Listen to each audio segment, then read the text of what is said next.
I suppose, 10 or 15 years, I begin to see a different side to the conflict between Israel and was there any event that caused that change, or? I suppose, you know, I grew up with Marco in Ireland here. He was raised here, born here and raised here, and he went then on to he went to Italy at 20 or thereabouts or whatever after schooling, and I got back in touch with him, and I suppose when I got back in touch with him, I suppose what he did was he didn't try to force anything down my neck about the thing, but what he advised me to do was he advised me to read about the conflict. And what I found interesting about him was he told me not just to read one side, but to read both sides.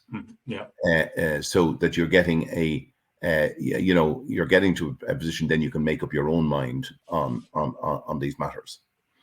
And I was absolutely flabbergasted when I started reading the material about their connection to the Holy Land for over 3,500 years, and that the line here in Ireland here is that they are colonial and they took the Palestinians' land.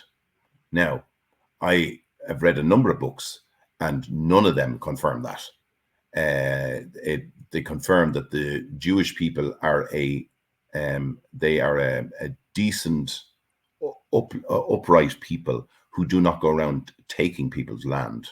They bought every piece of land that they are on, and land that's occupied, that is occupied, was taken for security reasons, and nothing else. I mean, no other country in the world would put up with what Israel has had to put up with in relation to its lands. But it's the narrative here, Victor, is that it's always compared here to Ireland under Great Britain for 800 years, and the British on our soil here, and only getting back 20 of the 26 counties back after the treaty and all that. But in that case, it was colonial because and the British were known for being colonial, and so as bad as the IRA were, and they were bad, as bad as they were, they never ever did anything like what happened on October 7th to men, women, children, civilians, soldiers. They never did anything like that to anybody. And to compare the two, to me, is a travesty, and an inaccuracy that should be corrected, because it has fed the line here, the consistent line here, that Israel is a colonial power that has taken this land off the poor Palestinians, which is completely untrue. And not only that, but the majority of the exit of the Palestinian people from that area was due to their own people, due to their own leadership, who thought that it could go in and take Israel out after in 1947, again in 1967 and 72. They thought that it could go in and they told the people to leave the land, and you'll be back in it in a matter of weeks, and to me, the Palestinian people are essentially Syrian. They're Syrian people, but it's in the geopolitical interest of all of those Arab states to keep this going, because Israel is the only one true democracy in the Middle East. And this is what really annoys me about Ireland, is that it would it would take the side of dictators and and very, very cruel people leadership against a democracy such as Israel. And Israel's democracy, in my opinion, is way beyond what democracy would be in a lot of countries. Yeah. Way beyond it.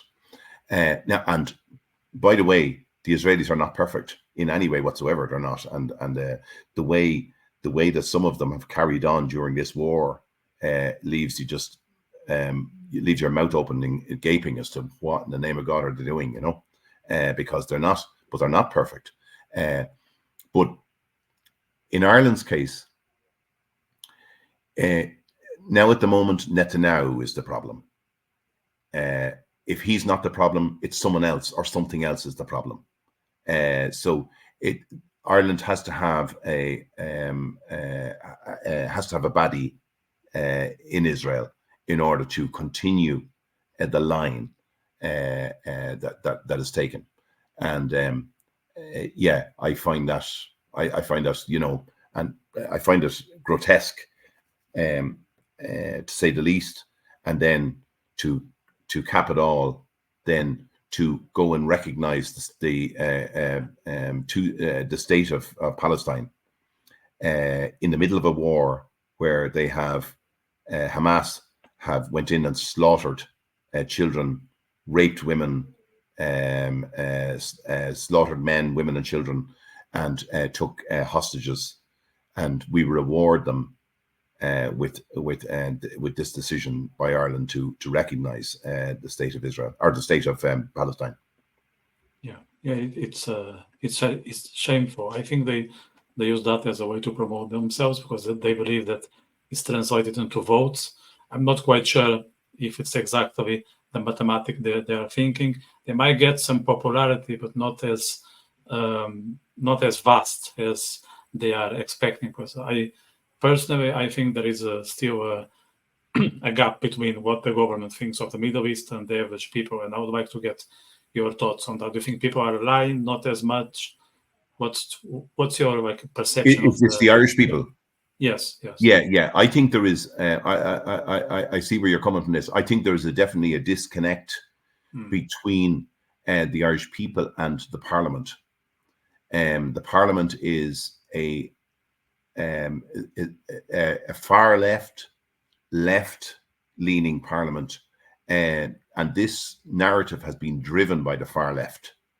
To calling on the government to recognise Palestine, and I think it's dangerous for democracy in Ireland to have the Parliament the way it is, because there is no balance of opinion in the Parliament.